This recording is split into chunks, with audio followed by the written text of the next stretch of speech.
El mundo tiene una particular habilidad para juzgar a los hacedores de fortuna. Durante la época de la prohibición en los Estados Unidos, los varones del contrabando de alcohol se convirtieron en leyendas oscuras y sus nombres quedaron grabados con balas y sangre. Al Capone, Dutch Schultz y otros titanes de lo ilícito fueron perseguidos como bestias por las autoridades y sus riquezas marcadas como impuras. Ilegalidad. Ese era el pecado que condenaba sus imperios y hacía temblar a la sociedad. ¿Pero qué pasa con los imperios legales que han dejado un rastro igual de devastador? ¿Cuántas fortunas tan gigantescas como aquellas amasadas en la clandestinidad se erigieron bajo el amparo de la ley? En esta historia no hablaremos de un mafioso cazado por el FBI, sino de un hombre cuyo nombre pocos recuerdan, pero cuyas decisiones moldearon el mercado del tabaco y con ello la vida de millones de personas alrededor del mundo. James Buchanan Duke no traficó alcohol ni construyó túneles secretos. Y sin embargo, su ambición implacable y sus agresivas tácticas comerciales lo convirtieron en el amo del humo en los Estados Unidos apenas 2 décadas antes de la prohibición. Si te gustan las historias de poder, riqueza y ambición, acompáñame, porque aunque aquí no hay pistolas al final del pasillo, el viaje por la vida de este industrial es una mezcla de innovación, audacia y las inevitables sombras que siguen a todo titán de los negocios. Es 1865 y el polvo de la guerra civil todavía flota en el aire de Carolina del Norte. Washington Duke, un hombre corpulento de manos ásperas y mirada severa, camina por los restos de su granja en el condado de Durham. Fue un esclavista, como muchos en el sur, pero la derrota confederada lo ha despojado de todo: la tierra, los cultivos y las vidas humanas que antes consideraban propiedad. Ahora, con el orgullo hecho trizas y el campo arrasado, busca una manera de reconstruir su mundo. El sol quema sin piedad mientras Washington cava en la tierra árida. Es un hombre de mediana edad, con la piel curtida y el cabello canoso asomándose bajo su sombrero. Su primera y su segunda esposa, ambas han muerto jóvenes, dejándolo con la responsabilidad de criar a sus hijos en un país que, para él, ya no se siente como hogar. Pero Washington no es alguien que se rinda fácilmente. Decide sembrar tabaco, un cultivo que no requiere grandes extensiones de tierra y que, en esos años de desesperación, comienza a ganar popularidad entre los soldados que regresan del frente con el vicio de fumar el tabaco molido en pipa, profundamente arraigado. Al cabo de un tiempo, el trabajo duro empieza a dar frutos. El tabaco crece con fuerza y su nombre comienza a resonar en los mercados locales. James Buchanan Duke, nacido de su segundo matrimonio en 1856, es el último de los 10 hijos de Washington, aunque el primero en crecer bajo los cielos del nuevo orden estadounidense. James, al que pronto todos comienzan a llamar Buck, no es un niño cualquiera. Tiene ojos brillantes y astutos y desde pequeño parece absorber todo a su alrededor. En las tardes, mientras sus hermanos mayores ayudan en los campos, Buck prefiere quedarse cerca de su padre, escuchando con atención las historias de negocios que Washington comparte con los comerciantes de tabaco que visitan la granja. Es evidente que el niño hereda no solo la fuerza del viejo Duke, sino también su ambición. La vida en la granja no es fácil. Los días comienzan antes del amanecer, con el chillido de los gallos y el peso de la responsabilidad sobre los hombros de todos los Duke. Buck crece en un entorno de disciplina y trabajo arduo, pero también con una chispa de rebeldía que a menudo lo mete en problemas. La escuela rural no le gusta a Buck, la encuentra lenta y aburrida. Sin embargo, su padre insiste en que Buck reciba educación, algo que se considera esencial en este nuevo mundo donde la esclavitud ha sido abolida y los hombres deben valerse por sí mismos. Mientras crece entre los surcos del cultivo y las historias de su padre, empieza a imaginar un futuro que no solo reconstruya lo perdido, sino que supere con creces cualquier legado sureño. Con el tiempo, la pequeña operación tabacalera crece, pero el verdadero impulso llega cuando el padre identifica una oportunidad que pocos ven, El tabaco no es solo un cultivo rentable, sino una mercancía lista para ser transformada en un producto de consumo masivo. Y a finales de la década de 1870, la familia Duke empieza a fabricar tabaco procesado en una escala pequeña pero constante. Washington, a pesar de su edad avanzada, supervisa con diligencia cada detalle de la operación. En esta etapa, sus hijos mayores, Brody y Benjamin, comienzan a involucrarse en el negocio familiar. Pero hay algo especial en Buck, el hijo más joven. Aunque todavía es un adolescente, su visión va mucho más allá de lo que su padre y hermanos pueden imaginar. Buck observa con atención el proceso de fabricación y queda fascinado por las conversaciones de su padre con comerciantes y compradores. Para él, no basta con cultivar y procesar tabaco. El verdadero poder está en controlar cada paso del proceso, desde la hoja hasta el consumidor. No lo dice en voz alta, pero en su interior ya germina la idea de convertir el negocio familiar en algo mucho más grande. Cuando Washington se retira a principios de la década de 1880, deja el control de la empresa en manos de sus hijos. Y aunque oficialmente es una operación conjunta, Buck pronto demuestra ser el verdadero estratega de la familia. Su carisma, combinado con una audaz capacidad de negociación, lo convierte en la figura dominante. Brody y Benjamin, aunque trabajadores y leales, no tienen la chispa que define a Buck, así que reconocen su liderazgo natural y le ceden espacio para llevar las riendas. Hasta entonces, el mercado del tabaco ha estado dominado por el tabaco para mascar, el rapé, otro tipo de tabaco finamente molido que desprende la nicotina para ser absorbida por medio de los tejidos de la boca, y el tabaco para pipa, mientras que los cigarrillos son un producto de nicho, hechos a mano y consumidos por unos pocos. Pero Buck ve un futuro en ellos, y en 1885 invierte en la máquina de fabricación de cigarrillos Bonsack, un dispositivo que puede producir más cigarrillos en un día que un trabajador manual en un mes. Esta decisión marca un antes y un después. Aunque al principio hay resistencia por parte de los trabajadores manuales y cierta desconfianza entre los distribuidores, Buck se mantiene firme. Él entiende que la clave no está solo en producir más, sino en reducir costos de manera agresiva y posicionar el cigarrillo como un artículo de moda. Apuesta por estrategias de mercadotecnia inéditas, como empaques llamativos y campañas publicitarias dirigidas a los jóvenes urbanos. Para Buck, el tabaco no es solo un producto, es un símbolo de modernidad. La familia Duke no tarda en sentir los beneficios. A medida que las ventas de cigarrillos se disparan, Buck se vuelve cada vez más ambicioso. No quiere solo liderar el mercado local, quiere dominarlo, y para lograrlo, utiliza tácticas que combinan el materialismo despiadado con una visión estratégica sin precedentes. Comprando a sus competidores pequeños, establece acuerdos exclusivos con los distribuidores y, cuando sea necesario, ahogará financieramente a sus rivales. A finales de la década de 1880, la compañía Duke es ya una fuerza imparable, pero Buck no está conforme. Él no solo quiere participar en el juego, sino que quiere escribir sus reglas, y para ello toma una decisión que cambiará la historia del tabaco en Estados Unidos. Fusionando los principales productores del país bajo su mando, en 1890 funda la American Tobacco Company, y con esta jugada obtiene el control prácticamente de todo el mercado estadounidense de cigarrillos. Los precios del tabaco caen, y no por un accidente del mercado, sino por un cálculo frío y deliberado.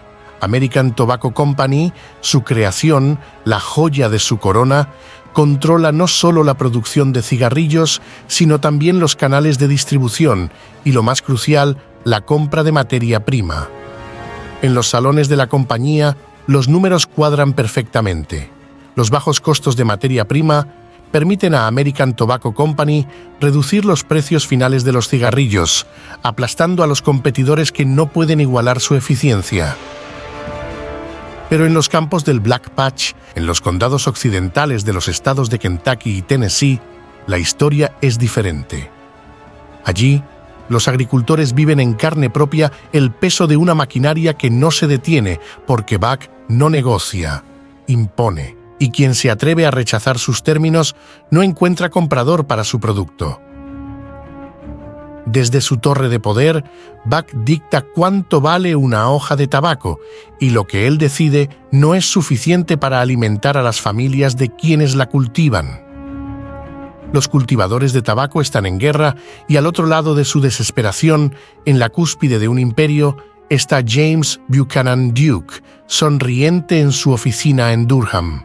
Buck, como todos le conocen, no tiene remordimientos. Para él, los agricultores no son más que piezas en el tablero de un juego mucho más grande.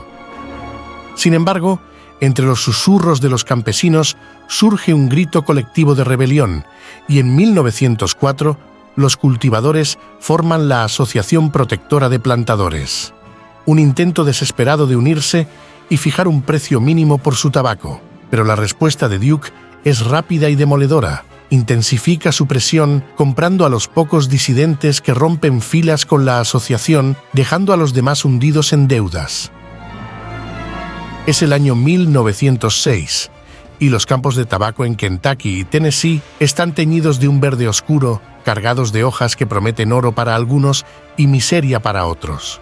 En las tranquilas noches rurales, cuando todo debería ser paz, el crujir de las ramas bajo botas pesadas y el chasquido metálico de rifles cargados anuncian un conflicto que no tiene nada de silencio. El clima en los campos es tenso, casi irrespirable. Los agricultores, antes vecinos amigos, comienzan a desconfiar entre ellos. ¿Quién venderá a Duke? ¿Quién se doblegará? Sin embargo, entre los agricultores, su nombre se convierte en una maldición. Las reuniones clandestinas están llenas de ira y desesperación. Los hombres hablan con voces roncas, mientras que las mujeres, en silencio, cosen capuchas negras. Hasta que 2 años después, en una noche sin luna, estalla el conflicto. Bandas de agricultores, desesperados y armados, toman justicia por sus propias manos. Se hacen llamar los Night Riders, y su misión es clara: destruir los almacenes de tabaco que se niegan a seguir las reglas de la asociación, atacar a los compradores leales a Duke y devolverle el golpe al titán desde la única trinchera que les queda. En caballos negros, encapuchados y decididos, incendian graneros, saquean propiedades y advierten con brutalidad a quienes colaboran con la American Tobacco Company. La región se convierte en un polvorín donde el olor a humo no es solo del tabaco, sino de los incendios que iluminan el cielo nocturno. En su oficina, Buck recibe informes detallados de lo que sucede en el Black Patch. Para él, los Night Riders son poco más que una molestia, moscas zumbando alrededor de un gigante. Con una mezcla de arrogancia y desprecio, intensifica su control. Ordena a sus agentes locales que sigan comprando solo a los agricultores que acepten sus precios, reforzando el aislamiento de los miembros de la asociación. Mientras tanto, las autoridades, muchas de ellas en la nómina directa o indirecta de la compañía, no se apresuran a intervenir en los ataques, porque para Buck, cada granero incendiado y cada familia arruinada son sacrificios necesarios en su cruzada por el dominio total. Mientras los agricultores luchan, Buck no pierde el sueño. Los rostros de los campesinos que trabajan la tierra son irrelevantes para él. La grandeza de su imperio es lo único que importa, y si algunos deben caer en el camino, es un precio que está más que dispuesto a pagar. Las guerras del tabaco Black Patch no terminan con vencedores claros. Los Night Riders no logran desmantelar el poder de Buck, pero sí dejan una cicatriz en la región y en la memoria de quienes sufren bajo su yugo. Para Buck, la rebelión es solo un capítulo más en la consolidación de su dominio. Al final, los números se imponen, el mercado sigue a sus pies, y las voces de protesta, aunque resonantes, no son suficientes para derrocarlo. Y mientras el humo se disipa sobre los campos de Kentucky y Tennessee, Buck ya está mirando más allá. En su mente siempre hay otro mercado por conquistar, otra batalla por librar, pero su legado oscuro y devastador, ya ha echado raíces profundas en la tierra que lo vio crecer. En Inglaterra, donde el tabaco es una tradición arraigada, casi sagrada, las hojas secas llenan las pipas de los caballeros en clubes privados, y los cigarros, esos grandes rollos de tabaco burdamente picado, envueltos en hojas del mismo producto, adornan las manos de los aristócratas. Sin embargo, el vicio de la era moderna en los Estados Unidos se ha masificado con la llegada al mercado de los cigarrillos. Los cigarrillos son productos supuestamente menos nocivo, más pequeño y envuelto en papel, que Buck ha convertido en un símbolo de estatus. Tienen la ventaja de poderse encender más fácil y permanecer encendidos hasta que se consumen totalmente. Y a diferencia de las pipas, son una ventaja para los breves momentos de descanso en la vida urbana moderna. Por eso, la venta de este revolucionario invento entre los británicos para Buck no es solo una oportunidad, sino un desafío personal. Si puede conquistar a los británicos, puede conquistar a cualquiera. Sin embargo, el mercado del Reino Unido no es como el de Estados Unidos. Allí, la industria tabacalera está dominada por casas tradicionales, empresas familiares y productores que operan con un fuerte sentido de orgullo y territorialidad. Estas compañías no ven en el cigarrillo un producto que merece demasiada atención, pero Buck ve lo que ellos no, el futuro. En 1898, Buck lanza su primer asalto. American Tobacco Company establece una filial en Londres y comienza a inundar el mercado con cigarrillos producidos en Estados Unidos a precios que las empresas británicas no pueden igualar. Es un movimiento calculado y despiadado. Buck subvenciona sus productos para hacerlos más baratos, incluso si eso significa operar con pérdidas iniciales. La idea es exactamente la misma que utilizó en los Estados Unidos: aplastar a los competidores locales antes de que tengan tiempo de reaccionar. Los resultados son inmediatos. Los cigarrillos de American Tobacco comienzan a ganar terreno entre los consumidores más jóvenes y los trabajadores urbanos, quienes no pueden resistirse a los precios bajos y la conveniencia de un producto listo para encender. Pero el impacto más significativo ocurre en las salas de juntas de las empresas tabacaleras británicas. Los ejecutivos observan con preocupación cómo sus márgenes de ganancia se erosionan día a día. El nombre de Duke comienza a circular entre ellos, pronunciado con un tono de mezcla entre asombro y rabia. ¿Quién es este estadounidense audaz que se atreve a desafiar un mercado con siglos de historia? Los británicos no tardan en responder. En 1901, las principales empresas del país, lideradas por Wills & Sons, se unen para formar la Imperial Tobacco Company, una alianza destinada a resistir la ofensiva de Duke. Es una jugada desesperada pero estratégica. Al unirse, estas empresas consolidan su control sobre la producción y distribución local, reduciendo los costos y presentando una competencia seria a American Tobacco. Para Buck, esta resistencia no es más que un obstáculo temporal. Decide doblar la apuesta y redobla la presión en Europa. Utiliza las mismas tácticas que lo hicieron invencible en Estados Unidos: contratos exclusivos, descuentos masivos y una campaña publicitaria agresiva. Incluso instala fábricas en suelo europeo, reduciendo los costos de importación y aumentando su capacidad de producción. Sin embargo, el espíritu británico no es fácil de doblar. La Imperial Tobacco contraataca, inundando el mercado estadounidense con sus productos, y en su propia tierra establece una campaña feroz apelando al orgullo nacional. Los anuncios invitan a los consumidores a comprar británicos y a resistir la invasión extranjera. La narrativa no tarda en polarizar el mercado. Por un lado, los cigarrillos de American Tobacco representan modernidad y precios accesibles. Por otro, los de Imperial Tobacco simbolizan tradición y patriotismo. Buck, aunque despiadado, no es estúpido. Reconoce que el mercado británico es una bestia diferente, una donde las emociones y la identidad nacional juegan un papel importante, pero aún así no está dispuesto a retirarse. En lugar de seguir librando una guerra de desgaste, decide negociar. Y luego de 2 años, en 1902, tras meses de tensas conversaciones, Buck y los líderes de Imperial Tobacco acuerdan una tregua que da lugar a una de las alianzas comerciales más poderosas del siglo XX, la British American Tobacco Company, BAT por sus siglas en inglés. Con esta jugada, Buck asegura su entrada al mercado europeo sin necesidad de aplastar a sus rivales por completo. BAT opera como una entidad independiente, controlada conjuntamente por American Tobacco e Imperial Tobacco. Es una solución perfecta para Buck. Su influencia en Europa se expande, pero sin los costos asociados a una guerra comercial total.